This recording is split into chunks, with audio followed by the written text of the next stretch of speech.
तो ये दोनों के दोनों मिलाओ तो इसके को बना देते हैं मृगी मुद्रा। मृगी कहते हैं हिरणी को। हिरणी जो है उसके 2 सींग होते हैं और जो हिरण है वो 12 सींगा होता है, 12 सींग होते हैं उसके। तो ये मृगी मुद्रा ऐसे बनाकर इसी से आहुति दी जाती है। ऐसे सामग्री लेके इन 3 से ही ऐसे आहुति देते हैं। और बच्चे को खिलाना हो तो भी कहते हैं ऐसे ही देते हैं ना, ऐसे भगवान को भी अर्पित किया जाता है।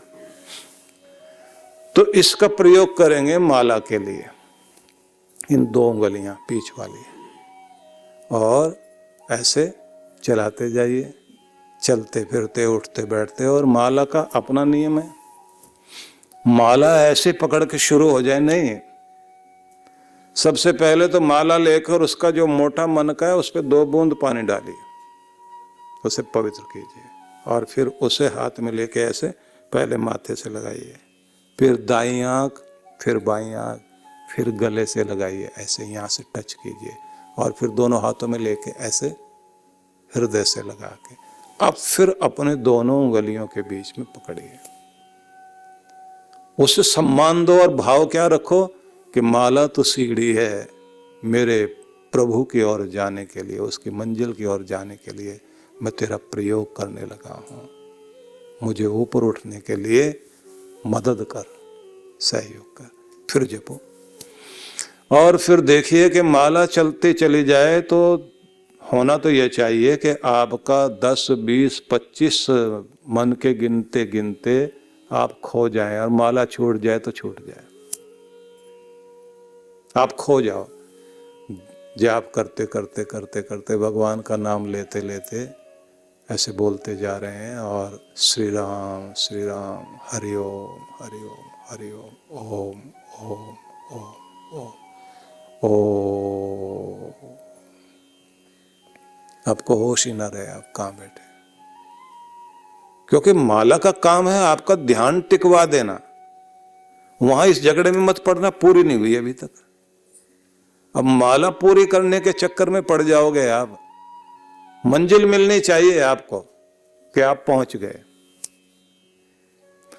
और कितने भी जपे और पहुंचे नहीं तो फिर उसका मतलब है बाहर खड़े हुए हो। तो जब थोड़ा ज्यादा बता दिया मैंने, अब आगे बढ़ते हैं। अगला शब्द है स्वाध्याय संयमे, कि भगवान की भक्ति को सफल करने के लिए अगली चीज आती है स्वाध्याय। स्वाध्याय में 2 चीजें हैं, एक तो है सुअध्ययन और दूसरा है स्वकीय अध्ययनम, स्वयं का अध्ययन करना और अच्छा अध्ययन करना। बर्नार्ड शॉ ने एक जगह लिखा कि सब लोगों को, ज्यादातर लोगों को पढ़ना आ गया इस युग में, पर क्या पढ़ना चाहिए ये बहुत कम लोगों को समझ आया है। जिस दिन सही पढ़ना आ गया उस दिन मानवता का विकास होगा। तो क्या समझ में आया कि पढ़ तो हम रहे हैं, लेकिन ये विचारणीय है कि ये पढ़ने योग्य है भी या नहीं है। बेकार की चीजें पढ़ने में अगर आप बैठ गए तो फिर वो पतन की तरफ लेकर जाएगी, और अगर सही चीजों को पढ़ने बैठ गए तो फिर वो आपको हर दिन ऊंचा उठाएगी। इसलिए सही ग्रंथ आपके पास होने चाहिए। और एक किसी बहुत प्रसिद्ध राष्ट्र में बड़ा नाम रहा व्यक्ति का नाम नहीं लेना चाहूंगा, उनके संबंध में मुझे पढ़ने को मिला कि इतना पढ़ते थे कि लाइब्रेरी में चले जाते थे तो पुस्तक भी चुरा के अपने कोट में रख लेते थे, और फिर लाइब्रेरियन को भी पता था कि लेके जाएगा, तो फिर वो हाथ जोड़ के अदब के साथ उनसे कहता था, महाराज ये रख दो यहीं, आपको इसकी जो है फोटो स्टेट करवा के दिलवा देंगे, जहां जहां जो जगह आपको पसंद आ रही है। और उस व्यक्ति ने देश को, समाज को दिया बहुत कुछ। मतलब इतना लालच में आ जाए व्यक्ति कि इससे बढ़कर कुछ हो ही नहीं सकता। याज्ञवल्क्य ऋषि ने तो ये कहा कि अगर आप पलंग पर लेटे लेटे भी कोई पुस्तक पढ़ते हैं तो ये भी किसी तपस्या से कम नहीं है। मतलब किसी पर्यंक पर आप जो है विश्राम करते हुए और कोई ग्रंथ का अध्ययन कर रहे हैं तो ये समझ लेना चाहिए वो भी एक तपस्या के बराबर है। पढ़ने को बहुत महत्व दिया गया। जितनी अच्छी से अच्छी पुस्तकें आपके पास होनी चाहिए। और मैंने ये बात देखी है, अमेरिका में भी मैंने देखा कि वहाँ के लोग जिस समय किसी छुट्टी के लिए तैयारी कर रहे होते हैं कि हम 7 दिन के लिए कहीं जा रहे हैं, तो उनके पास बहुत अच्छी बुक्स होती हैं। साथ साथ में कुछ ऐसी चीज़ें भी लेके चलते हैं जिससे उनको मोटिवेशन मिल सके। ऐसी चीज़ें रखते हैं जिनके द्वारा वो इंस्पायर हो सके, मतलब अंतः प्रेरणा और बाह्य प्रेरणा जिन चीज़ों से प्राप्त हो सके, तो ऐसे लेकर के चलते हैं। मैं उनको पूछता हूँ कि आप जो है उतने दिनों तक समुद्र के किनारे रहेंगे तो आप अपनी गाड़ी के साथ अपनी साइकिल भी बांध रहे हो? तो वो कहते हैं कि सैर करेंगे, साइकिलिंग करेंगे। बहुत लोग जो है उधर साइकिल चलाते हैं, बहुत आनंदित होते हैं। साइकिल को ये मानते हैं कि इससे बढ़िया कुछ व्यायाम नहीं और इससे बढ़िया कोई तरीका नहीं है। गौरव अनुभव करते हैं। इधर साइकिल पर कोई चल रहा हो तो लोग देख के कहते हैं कि यही दिन आ गए भी इसके बेचारे के, लगता है बहुत बुरी हालत में जी रहा है। लेकिन मैं आपको बताना चाहता हूं कि पढ़ने का शौक लोगों को बहुत है, बाहर बहुत है, और होना भी चाहिए, हर एक को होना चाहिए। दूसरी चीज है स्वकीय अध्ययन, अपना आत्मविश्लेषण करना।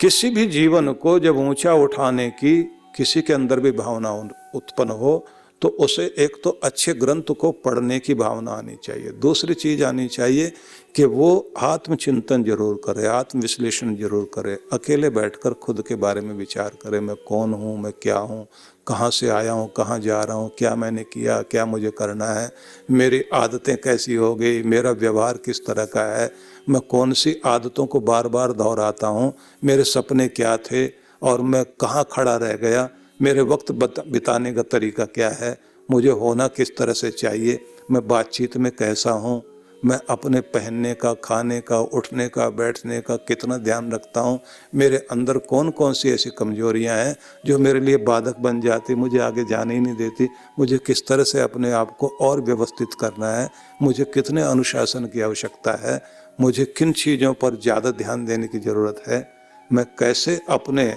व्यवहार को और आचार को, किस तरह से मेरा जीवन चलता है, मुझे इस पर सोचना चाहिए। तो अकेले बैठेंगे जिस समय आप, तो आप चिंतन करेंगे, तो इससे आपके अंदर निखार आता है। आत्म विकास की यात्रा में व्यक्ति को, आत्मनिर्माण की यात्रा में आत्म सुधार से शुरुआत करनी चाहिए। और आत्म सुधार तब संभव होता है जब आत्मचिंतन करने का मौका मिले। कोई भी आदमी जब तक आत्मचिंतन नहीं करता, खुद के बारे में नहीं सोचता, तब तक बात नहीं बनती। और अब तो जो है सेल्फ रियलाइजेशन पर बहुत काम हो रहा पूरी दुनिया भर में। वो कहते हैं ना कि किसी आदमी को डांटो डपटो, उसके बजाय उसे रियलाइज कराओ कि तूने ये अच्छा किया या बुरा किया। अगर वो रियलाइज कर जाता है तो बहुत बड़ा फर्क पड़ता है। और ऐसे सेल्फ रियलाइजेशन जो है ना, बहुत महत्वपूर्ण चीज है। आत्मविश्लेषण, आत्मचिंतन, आत्ममंथन। तो आप अकेले बैठे और समय निकालें, ये बहुत बड़ा काम करता है। डायरी लिखना, आत्मचिंतन करना, आत्मविश्लेषण करना, अपने बारे में विचार करते हुए अपने आप को खुद दिशा देना। जो लोग, हाँ ये बात जरूर ध्यान रखिए, अपनी डायरी आप किसी से शेयर ना करें, आपकी अपनी अलग होनी चाहिए, क्योंकि वो आपकी बहुत पर्सनल चीज है। जैसे जैसे आप अपना हर दिन चिंतन करते जाएंगे और साथ में सुधार करने के लिए नई और अच्छी आदतों को लाने के लिए प्रयत्न करते हैं, वैसे वैसे आप देखते जाइए कि जीवन कितना कीमती होता जाता है। सभी को ये बहुत आवश्यक है, समय निकालिए। दूसरों के साथ मीटिंग करते हैं आप लोग, खुद के साथ मीटिंग करने का मौका मिलना चाहिए ना। दुनिया से मिलते हो तो खुद से भी तो मिलो।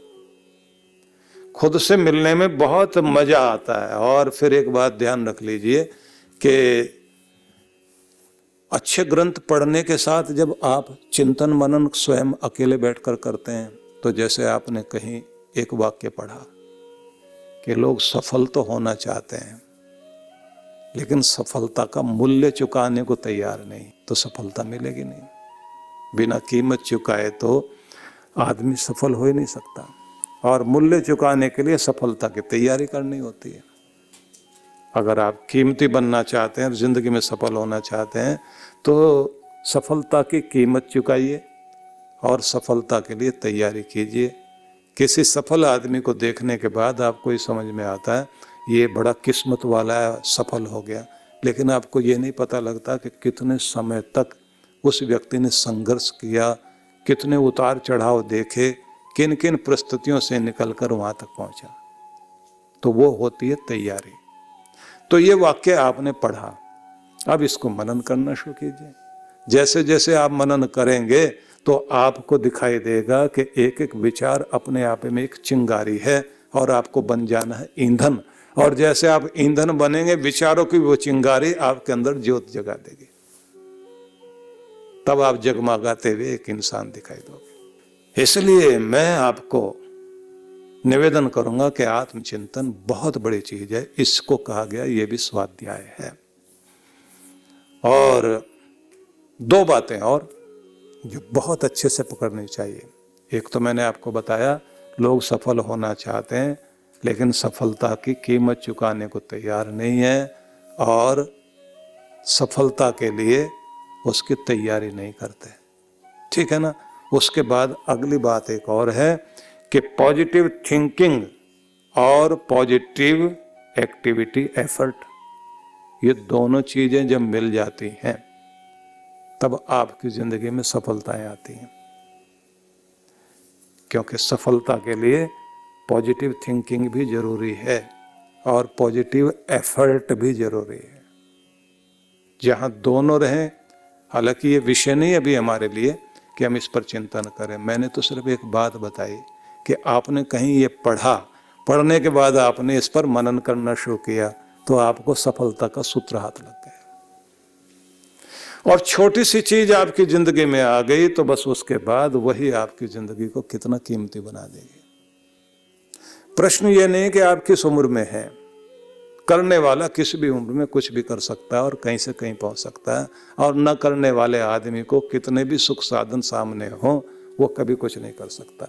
इसलिए जिन लोगों ने कुछ बने हैं और कुछ किया है, वो लोग गरीबी में भी, लाचारी में भी, बेबसी में भी, बहुत बुरी बुरी स्थितियों से भी निकल करके बाहर आए और उन्होंने इतिहास रचा। अंदर आग होनी चाहिए। तो ये सारी अग्नि जागती तभी है जब आप जो है बार बार अपनी अग्नि को जो आपके अंदर जागी है, आत्मचिंतन करते हुए, आत्मविश्लेषण करते हुए उसे जगाए रखें और अपने आप को अंत प्रेरणा देते रहें। बाहर से आपको कोई मास्टर मिल जाए, कोई मेंटर मिल जाए, कोई आपको जो है लाइफ कोच मिल जाए, थोड़ी देर के लिए प्रेरणा दे देगा, लेकिन उसके साथ में आप आगे तक जा पाओगे वो तो तभी संभव है जब अंत प्रेरणा काम करेगी, अंदर से आप काम करेंगे। किसी को भी देख करके इंस्पायर होना एक अच्छी बात है, लेकिन उस अग्नि को जगाए रखना बहुत जरूरी बात है। और वैसे भी कहा जाता है कि या तो इंस्पायर होइए, नहीं तो फिर एक्सपायर हो जाओगे। प्रेरणा लेते रहो तो आगे बढ़ते रहोगे, नहीं तो आप अपने आप को मार रहे हो। जिंदगी की गेंद या तो ऊपर जाती है या फिर नीचे आती है, बीच में तो ठहरती नहीं। तो अपनी गेंद को ऊपर ले जाने के लिए आपको पूरा जोर तो लगाना पड़ेगा ना। और दो लोगों से आप जो है कभी भी उनकी बातों को बुरा नहीं मानना चाहिए। मैं हमेशा कहा करता हूं कि ये दो लोग ही आपकी जिंदगी को सजाते संवारते हैं, लेकिन डांटते बहुत हैं। एक तो गुरु और एक माता पिता, जब देखो टोकते रहते हैं। ये नहीं किया तुमने, वो नहीं किया, ये क्या किया और वो क्या किया, ऐसे करना था, ऐसे करना चाहिए था। आपकी जिंदगी को सजाने वाले ये सिर्फ दो ही लोग हैं, बाकी सारी दुनिया तो सजा देने के लिए तैयार खड़ी है। पूरी दुनिया आपको सजा देने के लिए तैयार खड़ी है, आपकी गलतियों की, आपकी लापरवाही की, सब सजा देने को तैयार खड़े हैं। जिंदगी को सजाने वाले तो सिर्फ दो ही लोग हैं, एक तो आपके माता पिता और एक आपके गुरुजन। वही तो बार बार आपको टोक करके, रोक करके, समझा करके निखारते हैं। इसलिए ऐसे लोगों को बहुत बहुत आदर देना चाहिए। और आखिर का शब्द आपको और सुना देता हूँ, क्योंकि मैं इस श्लोक को पूरा करना चाह रहा हूँ, नहीं तो हम एक ही श्लोक में अटके रह जाएंगे। अगला शब्द है संयमे, स्वाध्याय संयमे। दान व्रत तपो होम जप स्वाध्याय संयमे। मतलब जिस आदमी को खुद पर कंट्रोल नहीं है, उसकी भक्ति सफल नहीं होगी। जिंदगी में भी सफलता के लिए संयम चाहिए, आपका ब्रेक काम करना चाहिए। ब्रेक आपका हट गया तो गाड़ी तो गड़बड़ हो ही जाएगी। इसलिए निवेदन है सभी से, अपने ब्रेक को देखिए, चेक करिए काम करता है या नहीं करता। कड़वा बोल रहे हो, रोक लो अपने आप को। गुस्सा आ रहा हो तो थोड़ा आ गया, ठीक है, ब्रेक इस्तेमाल करो। ज़्यादा बोलने लग गए हैं तो उस समय भी कोशिश करो कि ब्रेक लगा दिया जाए, नहीं तो ये आपकी ज़िंदगी को कहीं ना कहीं गड़बड़ वाली हालत में पहुंचा दे। इसको कहते हैं संयमन शक्ति। श्रेयोभिर्विविधैश्चान्ये कृष्णे भक्तिर साध्यते। और भी अन्य साधन हो सकते हैं भगवान की भक्ति सिद्ध करने के लिए, लेकिन कहा गया कि ये सबसे महत्वपूर्ण बिंदु है। अगर आपने इस पर ध्यान दिया तो समझ लीजिए कि आप भाग्यशाली हैं।